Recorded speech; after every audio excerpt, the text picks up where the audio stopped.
Let me say this plainly. If someone chooses you, it's a loud yes. A maybe is a no. Not sure is a no. Let's see is a no. I'm busy for 3 months straight is a no. And yet some people will keep you close without ever claiming you. They'll text you every day. They'll ask you personal questions. They'll drop you compliments. They'll send you memes. They'll react to your stories. They'll say that they miss you. But when it's time to show up in real life, suddenly they're too busy. They're too tired. They're too stressed. They're too going through it. And that's not romance. That's not friendship. That's control. That's breadcrumbing. And today I'm going to show you how to recognize it fast, why it's so addictive, what it says about them, what it triggers in you, and how to deal with it step by step. If you're new here, I'm Aaron. I talk about emotional well-being, mental health, spirituality, and the psychology behind toxic relationship patterns. And if this video hits a nerve, don't judge yourself. Breadcrumbing is one of those dynamics that makes smart people feel confused because it's designed to. I've been breadcrumbed before by friends and romantic interests, and the pattern looked like this. They told me that they weren't seeing anyone else, but they also didn't choose me fully either.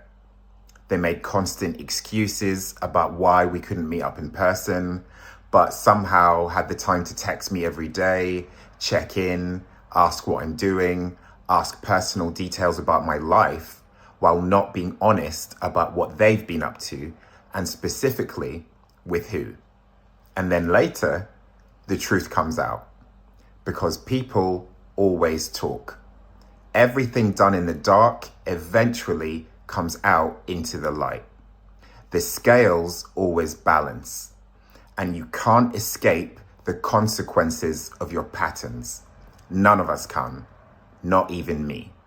So if you've been in this situation, I get it. And I also want you to hear this. You didn't overthink. You weren't asking for too much. You weren't too intense. You were responding to mixed signals that were designed to keep you hooked. So what is breadcrumbing? Breadcrumbing is when someone gives you small crumbs of attention, just enough to keep you emotionally invested without the intention of ever building anything real. It's basically, here's a taste, but you're never getting the full meal. And yes, it's like Hansel and Gretel leaving little breadcrumbs, so you keep following the trail, hoping that it leads somewhere. Breadcrumbing is not a clinical diagnosis, it's a pattern of behavior. And in my opinion, if you repeatedly give someone hope that you have no intention of fulfilling, you're not confused, you're not bad at communication, you're being dishonest. Call it what it is. So now I'm going to go through a few examples of breadcrumbing. Let's get specific. Breadcrumbing can sound like, I miss you, but no plan to see you. We should meet soon, but no date, no time, no follow through. I've been so busy lately for weeks, months, indefinitely. You're amazing, you deserve the best, but they're not offering the best.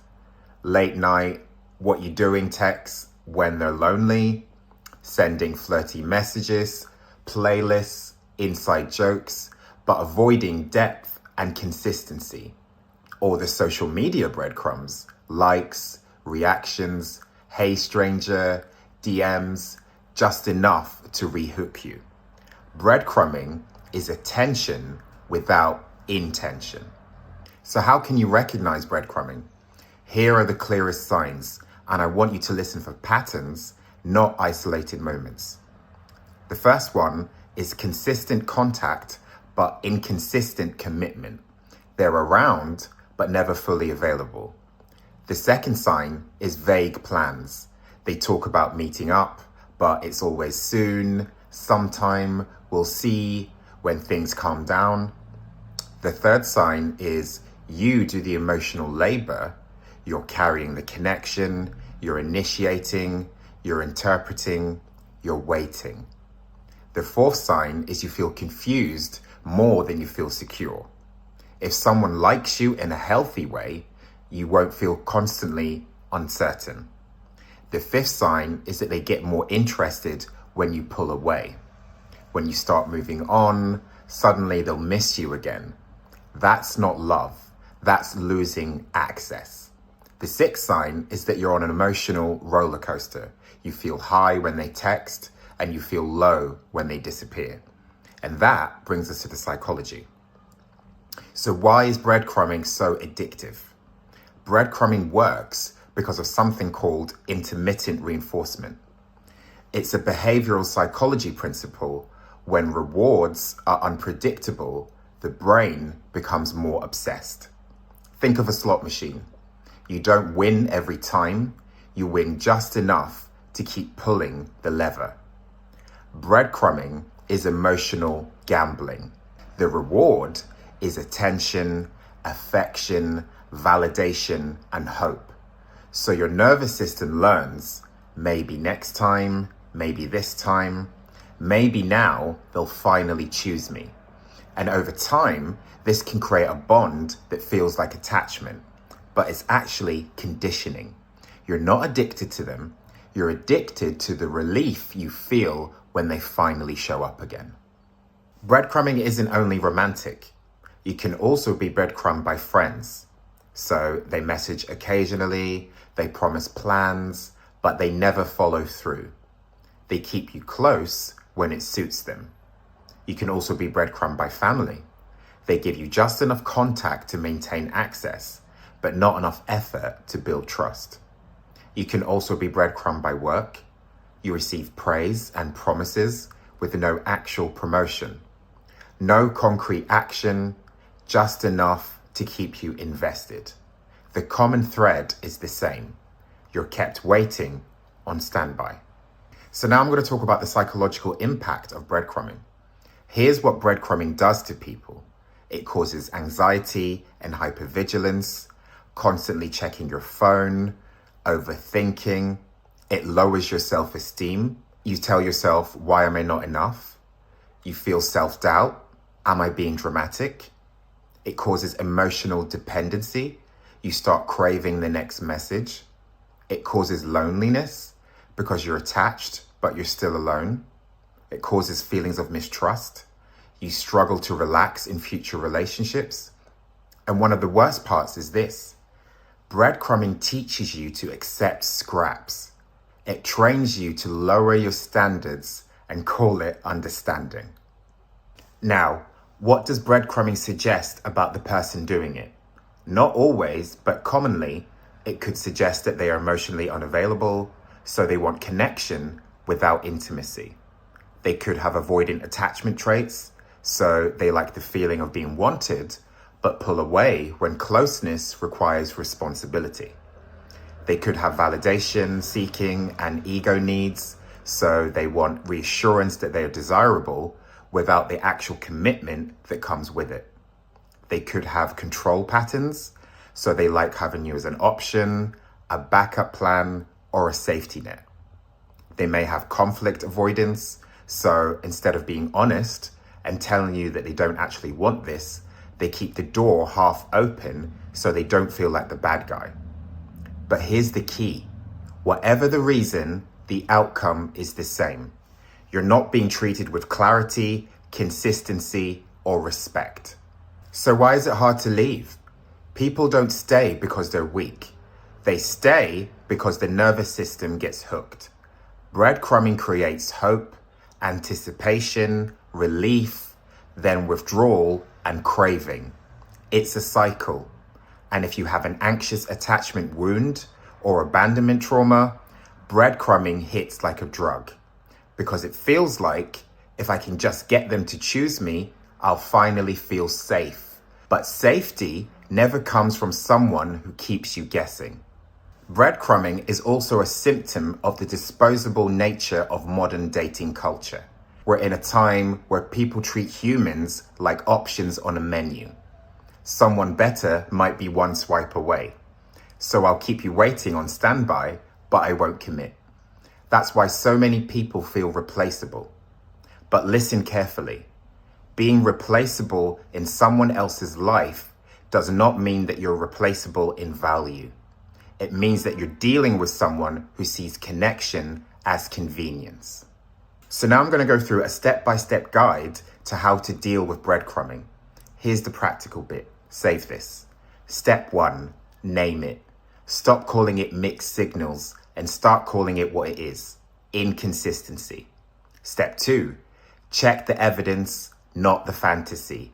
Words don't build relationships, behavior does. Step 3, ask for clarity. Be direct. Ask them, I enjoy talking to you, but I'm looking for consistency and real plans. Are you actually interested in building something real? Then watch what they do. Step 4, set a boundary. So an example of this is you could tell them, if we're not meeting in person or building something consistent, then I'm not going to keep texting you on a daily basis. Step 5, stop rewarding crumbs. No more instant replies, no more emotional essays, no more late night access. If they offer you low effort, you match it or you disengage. Step 6, follow through. This is where most people fail. Boundaries without follow through are just requests. If nothing changes, then step back. Step 7, replace the addiction with your life. So fill the space with friends who actually show up, routines that regulate your nervous system, hobbies, goals, health, purpose, therapy if needed, spirituality if that's your anchor. Your nervous system needs a new reward loop. So how can you beat a breadcrumber at their own game? Now, this part matters. I'm not going to teach you manipulation, but I will tell you how to win. Because the real way to beat a breadcrumber is stop being available on demand. You don't answer crumbs like they're a feast. Mirror the reality. If they're casual, then you become casual. If they're inconsistent, then you stop investing. Remove the prize. They're used to having access to you without earning it. So the game ends when you stop playing it. And here's the most powerful move. Silence. Not as punishment, as protection. No speech, no begging, no explaining your worth. You just leave. Because your absence is the consequence. So how can you heal from breadcrumbing? Healing is about rebuilding your self-trust. Forgive yourself for staying. You stayed because you hoped. That's human. Learn your pattern. Ask yourself, what part of me thought that I had to earn love? Upgrade your standards. Consistency becomes the new baseline. Reward your nervous system. Breadcrumbing dysregulates you. Healing looks like calm, stability, and safety. Only choose people who choose you. No more chasing emotionally unavailable people and calling it chemistry. Sometimes what you call spark is actually anxiety. So here's my final message. Let me land this. You do not need to convince someone to see your value. If they choose you, it will be clear. It will be consistent and it will be embodied. A maybe is a no. Anything that isn't a yes is a no. And you deserve more than crumbs. So have higher standards. Have a stronger sense of self-worth. Love yourself enough to walk away from confusion, because it's better to be alone than to tolerate breadcrumbing or live in a toxic cycle where someone keeps you on standby. And remember, everything done in the dark always comes out in the light. The scales always balance, and people can't outrun the consequences of who they are. Not even me. And if you're rebuilding your self-worth, you're not alone. Thank you so much for watching this video. If you liked it, hit the notification bell, comment below, and don't forget to like and subscribe for more healing content. Thank you so much. I love you. Have a blessed day. Take care. Bye.